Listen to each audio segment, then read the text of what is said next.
You seem like you enjoyed Lord of the Rings Online. Yeah, I thought it was great. Oh my God, I read something that made me angry, like actually angry.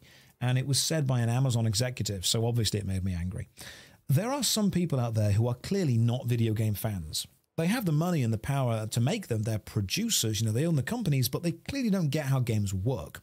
So Amazon Games Studios is making a new Lord of the Rings MMORPG. And most likely based in the Rings of Power universe, because that's pretty much just what they own. But there is a new Lord of the Rings game, online MMO, being made by Amazon Games Studios. So I tweeted out, finally, Lord of the Rings Online. Which is, of course, a joke, because Lord of the Rings Online, currently run by Standing Stone Games, has been around for like 15 years. It's a very old MMORPG. It's a very successful MMO. It's still going. And I read an interview with the guy that's kind of, executive top level within Amazon Game Studios who's talking about the new Lord of the Rings MMO, the one they're making. And he said that it's going to be a fundamentally different experience to Lord of the Rings Online. I thought, okay, that's fair enough. It's going to kind of have to be. It might not be a tab target game. It might not be an action game. It might be a different style game. It might be more closer to New World. Okay, that's fine. And then the interviewer said, what do you think about people who are already deeply invested in Lord of the Rings Online? And this executive dude said, well, I expect that they'll all just move over. You just expect people who have put years of their life, thousands of hours of stuff into Lord of the Rings Online will just be like, all right, lads, pack it up. There's a new Lord of the Rings MMO in town. Let's all move over to that.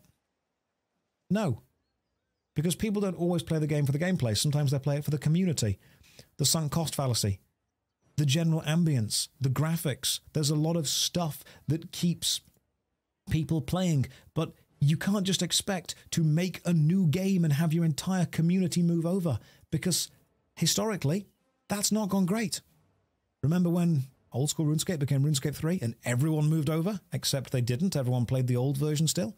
Or when MapleStory became MapleStory 2 and everyone moved over, except they didn't, and MapleStory 2 shut down. Or EverQuest became EverQuest 2 and everyone moved over, except they didn't, and now EverQuest 2 is on life support and EverQuest 1 is still getting expansions. Or when, Warcraft did all of its stuff and then no one played the old versions, apart from the fact that they did, which is why they had to release Classic. There's many examples out there of MMORPGs releasing sequels or releasing different versions of themselves and everyone going, no, I like the original.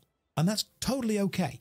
Guild Wars 2 is a good example of doing it well both ways. Guild Wars 2 is fundamentally different from Guild Wars 1, but Guild Wars 1 is still very much supported.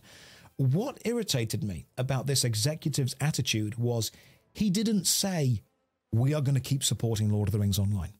He didn't say, oh, the people that love Lord of the Rings Online, we love them, we love their passion, we love their ability to enjoy the game. That's not going anywhere. We're providing a separate experience. He said, I expect them to move over. Which made Standing Stone Games, the people who are currently pretty much in charge of Lord of the Rings Online, say or put out a statement effectively saying, we're not going anywhere. We're going to stay here. We're still here. Like the Ents, we will endure. The road goes ever on.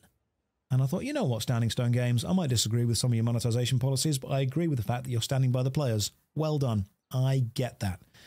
They refuse to die.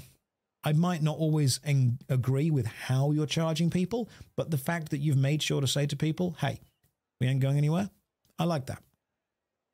So Amazon Game Studios annoyed me because their executives showed a fundamental misunderstanding of who play MMOs and why they play them and their attachment, their beautiful, deep, powerful attachment to a game or a community that they have played for so long.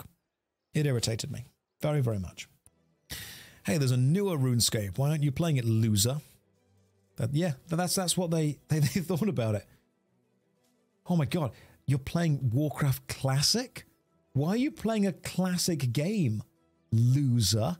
Why aren't you playing the cool game with everyone else? That's it. That's the energy that it's got. That's very much the energy that it's approaching people with. It's like if you say to someone, hey, look, I love Warhammer, but more than 40k, I love Warhammer Fantasy. That was the Empire, Bretonia, the Tomb Kings, the Skaven, that kind of stuff. The old square bases. And that's coming back in the form of the old world. I very much am very, very excited about that.